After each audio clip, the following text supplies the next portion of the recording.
ನಕ್ಷತ್ರಾಕಾರದ ವಿನ್ಯಾಸ, ಸ್ತಂಭಗಳ ಮೇಲೆ ಸೂಕ್ಷ್ಮವಾದ ಕೆತ್ತನೆಗಳಿಗೆ ಕನ್ನಡಿಯಂತಿರುವ ಸುಂದರ ಮದನಿಕೆಯರು, ಅಡಿಪಾಯದ ಮೇಲೆ ಮೂಡಿರುವ ಆನೆಗಳ ಸಾಲು, ಕಲ್ಲಿನ ಮೇಲೆ ನಾಜೂಕಾಗಿ ಅರಳಿರುವ ಹುಬ್ಬಳ್ಳಿಗಳು, ಇದನ್ನೆಲ್ಲ ನೋಡಿದ್ರೆ ಅಮರ ಶಿಲ್ಪಿ ಜಕ್ಕಣಾಚಾರ್ಯ ಪ್ರೌಢಿಮೆ ಒಮ್ಮೆ ಹುಬ್ಬೇರಿಸುವಂತೆ ಮಾಡುತ್ತೆ.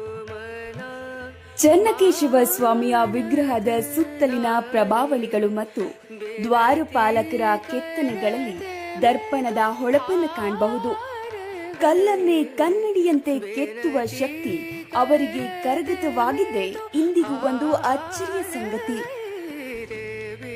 ಇನ್ನು ದೇವಾಲಯದ ಆವರಣದಲ್ಲಿ ಗುರುತ್ವಾಕರ್ಷಣೆಗೆ ಸವಾಲೊಡ್ಡುವಂತೆ ನಿಂತಿರುವ ಎತ್ತರದ ಧ್ವಜಸ್ತಂಭ ಜಕ್ಕಣಾಚಾರ್ಯ ಕೌಶಲ್ಯ ಶಿಖರ ಎಂದರೆ ತಪ್ಪೇ ಆಗಲ್ಲ.